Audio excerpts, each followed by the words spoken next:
Hello, જય શ્રી કૃષ્ણ. આજે હું બનાવીશ ભરથું, રીંગણનું ભરથું બનાવીશ. અને હવે શિયાળાના લાસ્ટ રીંગણ છે એટલે હવે હું ભરથું બનાવવાની છું. આજે જોઈ શકો છો મેં એક રીંગણ લીધું છે અને એના ઉપર મેં તેલ લગાવી લીધું છે. પછી આપણે એને ગેસ ઉપર ગરમ કરવા મૂકી દઈશું.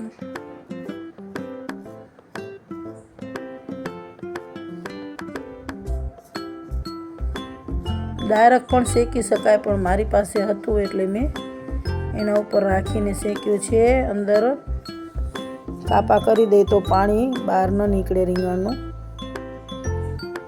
મેં એની અંદર 5-6 કણી લસણની અંદર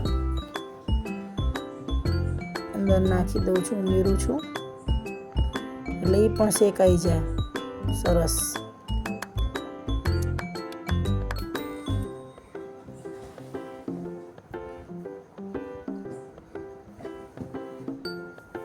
પહેલાં હું અંદર નાખતા ભૂલી ગઈ હતી એટલે પાછું મેં ઉતારીને લસણની કણી અંદર એડ કરી કે એ બરોબર અંદર શેકાઈ જાય. ધીમે તાપે શેકીએ છીએ.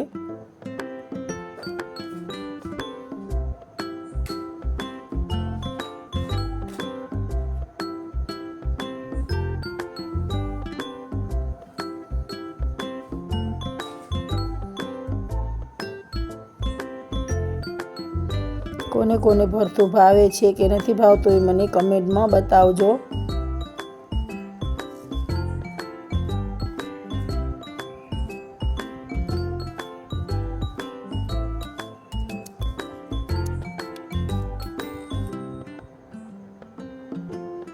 જેવું ગરમ થશે એટલે પોતાની રીતે છાલ અલગ થશે એની રીંગણની.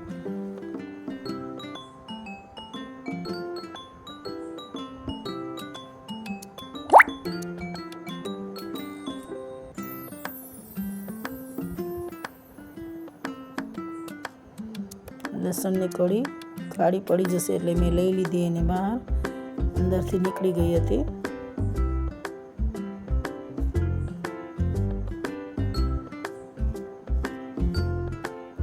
શેકાઈ ગયું છે. હવે એને પ્લેટમાં લઈ લઈશું આપણે. હવે એને ઠંડુ પડવા દઈશું એટલે છાલ પોતાની રીતે નીકળી જશે. થોડુંક ઠંડુ પડી જાય પછી આપણા હાથેથી છાલ ઉતારી લઈશું. હવે ઠંડુ પડી ગયું છે. થોડું ગરમ પણ છે, બહુ ઠંડુ નથી પડી ગયું.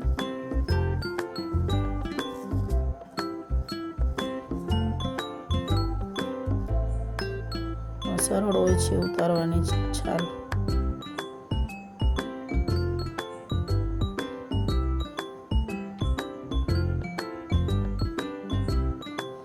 હવે એને મેશ કરી લઈશું આપણે.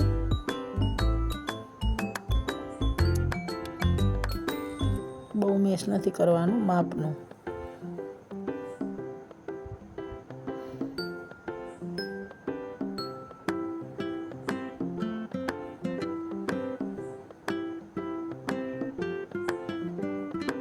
એક મેં બાઉલ લઈ લીધું છે, અંદર તેલ ઉમેર્યું છે 2 ચમચી જેવું. આપણે વઘાર કરી લઈશું. રીંગણના ભરથાનો બહુ ટેસ્ટી થાય છે, ચટાકેદાર થાય છે બહુ જ. હવે ગરમ થઈ ગયું છે તેલ. અંદર 1 ચમચી રાઈ ઉમેરીશું આપણે. સારું ગરમ થઈ ગયું છે તેલ.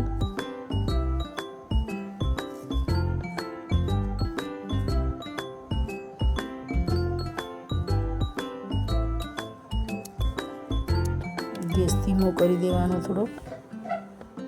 જીરું ઉમેર્યું છે, હિંગ ઉમેરી છે 1 ચમચી, મીઠા લીમડો ઉમેર્યો. અને હવે લાલ ચટણી મેં બનાવી હતી લસણમાં, ઓલામાં ખાંડણી દસ્તામાં મેં બનાવી હતી એ મેં વઘારમાં ઉમેરી. અને હવે હું ડુંગળી ઉમેરું છું. ડુંગળીને બરાબર હલાવી લઈશું આપણે.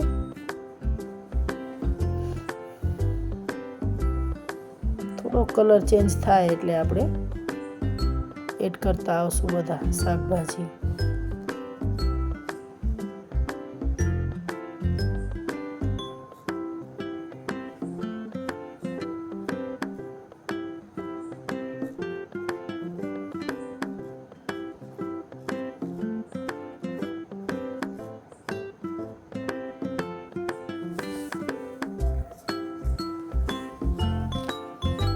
ટમેટા ઉમેરી દઈશું અંદર અને બરોબર મિક્સ કરી લેવાના.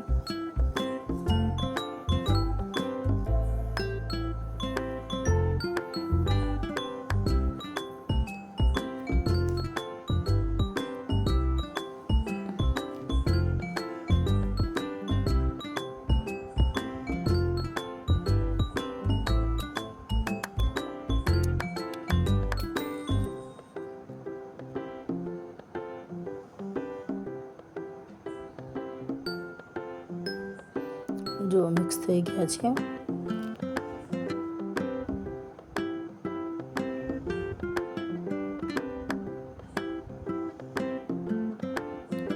જે રીંગણ આપણે મેશ કર્યા હતા એ પણ આપણે અંદર ઉમેરી દઈશું.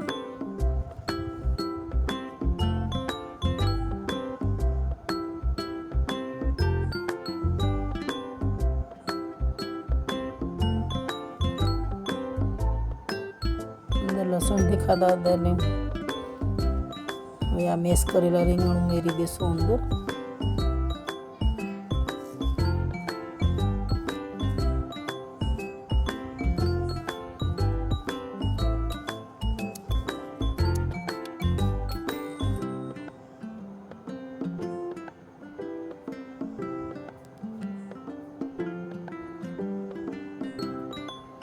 આવી સિઝનમાં નીલણીને બધા શાકભાજી મળી જાય એટલે ભરથું સારું લાગે.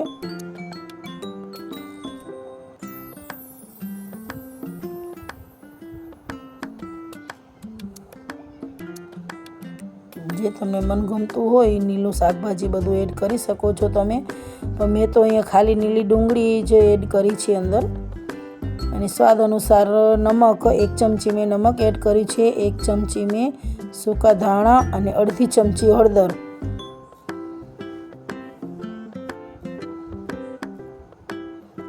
તમને જેવો સ્વાદ જોઈતો એ પ્રમાણે તમે એડ કરી શકો છો. આ છે નીલી ડુંગળી, મેં નીલી ડુંગળી એડ કરી છે અંદર. બહુ ટેસ્ટ સારો આવે છે એનો.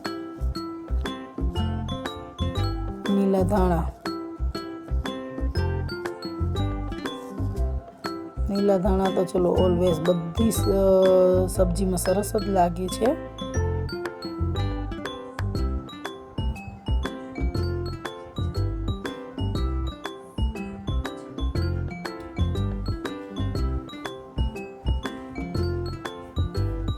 દેશી ટમેટા હતા એટલે મેં લીંબુ એડ નથી કર્યું અંદર, નકર લીંબુ પણ એડ કરી શકીએ આપણે.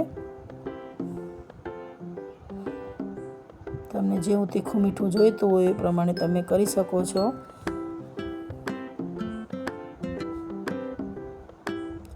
એક નાના બાઉલમાં કાઢી લઈએ. તૈયાર થઈ ગયો છે ઓળો રીંગણનું ભરથું.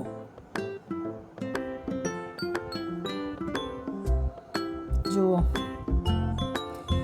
રોટલી ભેગો પણ લેવાય, પરોઠા ભેગો પણ સારો લાગે, બાજરાનો રોટલો ભેગો તો એકદમ ટેસ્ટી લાગે છે ઓળો.